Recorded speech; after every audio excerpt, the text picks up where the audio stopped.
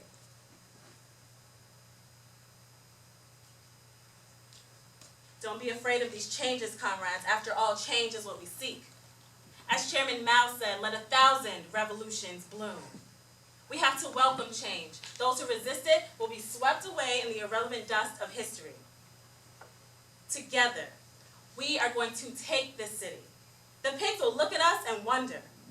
They'll look at us, but they will be unable to deal with us. We're going to set a revolutionary example here. And the example that we lay down in Oakland will be the spark that lights the prairie fire. We'll carry our torch to another city and another. Each time, each place, the people will take their lead from us. The revolutionary vanguard. Just as the people have demanded and institutionalized our free breakfast for children and sickle cell anemia programs, they'll demand socialized medicine and decent housing. Soon they'll take control over their local political machinery. Then, they will attack the economic structure in each city. Bit by bit, city by city, they will whittle away at the capitalist foundation. Eventually, a time will come, not in our lifetime, comrades, but a time will come where the people will begin to understand their power, and the pigs' machinery will be unable to accommodate their demands. That is when the people, Black people and poor white people and oppressed people all over America will rise up like a mighty tide and wash clean this beachfront of capitalism and racism and make the revolution. For now, comrades, we must take the next step. We have to make Oakland a base camp for revolution. This is why we can have no internal strife. We have to get moving. Let's get busy then, comrades. Return to your chapters and branches with renewed dedication. Soon, the Central Committee will be issuing orders and reports regarding the status of each chapter. And many of you and your people will be called back to the base. Let us get busy and prepare a place for the return of Comrade Huey. Let us get busy and prepare a place for the introduction of revolution. All power to the people, Panther Power to the vanguard. Please raise your right hand and repeat after me. I, Captain Cooper, do solemnly swear that I will support the Constitution of the United States and that I will faithfully discharge the duties of the office of Attorney and Counselor at Law according to the best of my abilities.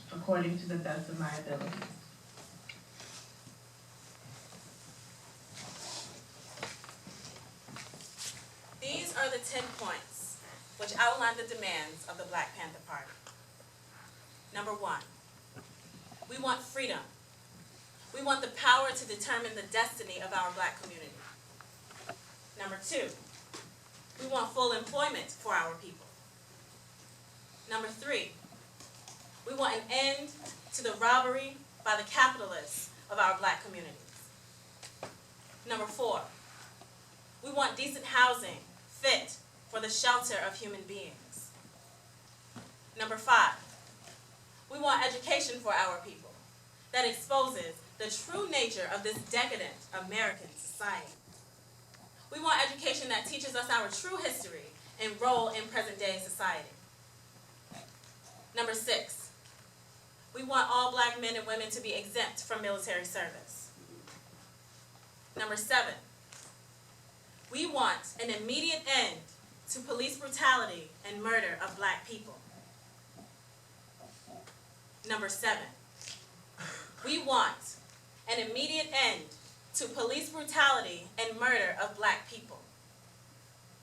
Number 7, we want an immediate end to police brutality and murder of Black people. Number 8, we want freedom for all Black men and women held in federal, county, state, and city prisons and jails. Number 9, we want all Black people, when brought to trial, to be tried in court by a jury of their peers, or members from the Black community as defined by the Constitution of the United States. Number 10, we want land, bread, housing, education, clothing, justice, and peace. They believe this might be in retaliation.